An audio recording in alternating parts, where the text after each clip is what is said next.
Hey man, my local gun store is closing, and that's a tragedy. That's a damn tragedy. And as soon as my dad called me and told me, it's like, boy, get up there. And Dad, he still calls me boy. I'm 49 years old. I have 16 children. I have 5 grandchildren and a 6th one on the way. And my dad still calls me boy. He said, boy, the gun store's closed and everything's 40% off. Get up there. I have gift certificates left over from Christmas that I still hadn't spent. So I went up to there today and looked around. Of course, it was packed. It was just filled to the brim, and there was too many people there for me to even think about getting service. They got one pretty little old girl in there who they always have dressed up in these little tactical. It's a shame they're closing, because she's always dressed in a little tank top and tactical shorts, and she's got some pistol strapped to her hip that has got some kind of Laura Croft. She looks exactly like Laura Croft, actually. She's got a big long braid and whole 9 yards. I don't know why they're going out of business. It's a damn shame. But there had to be 10 men in there all trying to buy something. So I left. I wasn't going to wait that long. And it reminded me of a conversation I had with my son recently. Son, if you're watching this, where he wanted to buy a pistol. He just turned 21. And says, I'm going to go up there and see which ones I like, and then I'm going to get online and order the cheapest one. Dun, dun, dun. Now, to my credit, I always want to give myself credit. At the time, I told him, well, son, it's really nice to have a local gun store. If you can't find one substantially cheap, it's probably worth $10 to $20 extra to support the local gun store, whatever. He's like, okay. I have no idea what he did. If he bought one up there, if he ordered one, I forgot to follow up with him about it. Surprised he didn't bring it and show it to me, though. I wonder if he didn't buy it. Anyway, how many of us have done this? How many of us have screwed over our local gun store and gone to one of the massive online retailers and ordered our shit for probably not much cheaper once you factor in shipping and the weight? It's a crime, man. It's a crime, and it's a crying shame. Not only should we be supporting all local businesses, period, no matter what, this is just an important part of our Second Amendment rights, that we have this local influence into the industry, where we have, our arms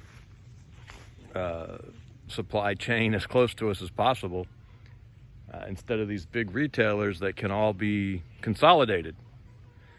Big investors can start buying up these big, these bigger online retailers, and they can start doing some form of what the tech bros were trying to do for us for a while, where they were trying to regulate us just through their industry, and that ain't good. That's no bueno. Now, I'm a big fan of investing in the firearms industry too. I think we should be buying up these big companies ourselves, investing in them to the extent you can. Don't go wasting your money that you can't afford.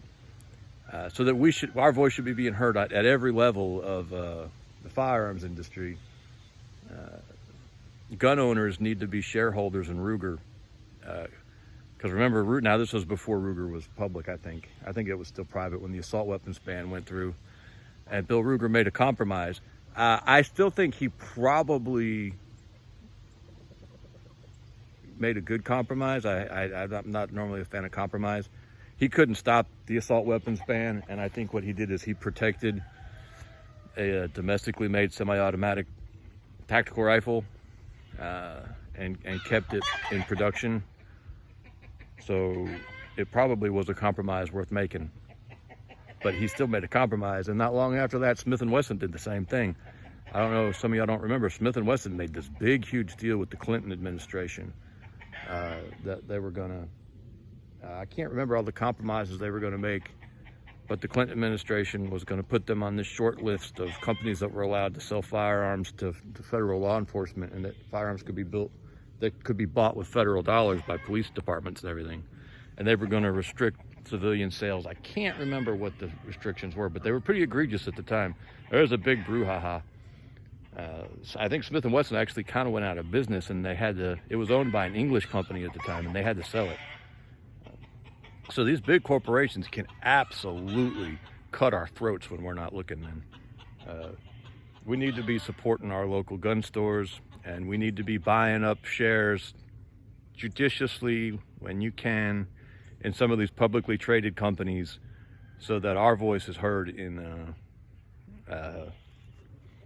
this industry, that we're just not the cash cow consumer that they're all fleecing, but that we're actually at the table making some of these decisions.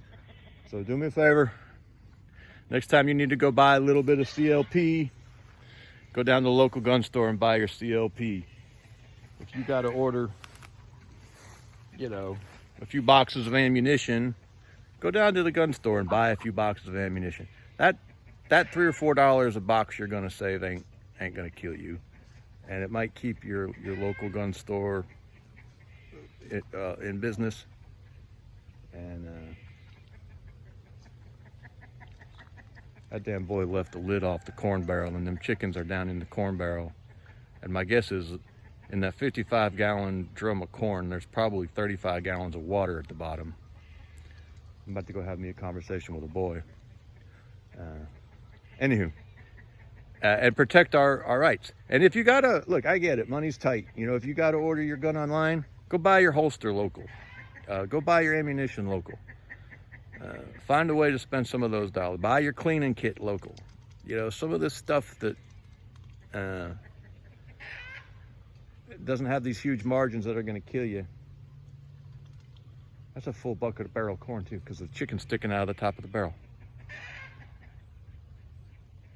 Boy thinks corn just grows on bushes,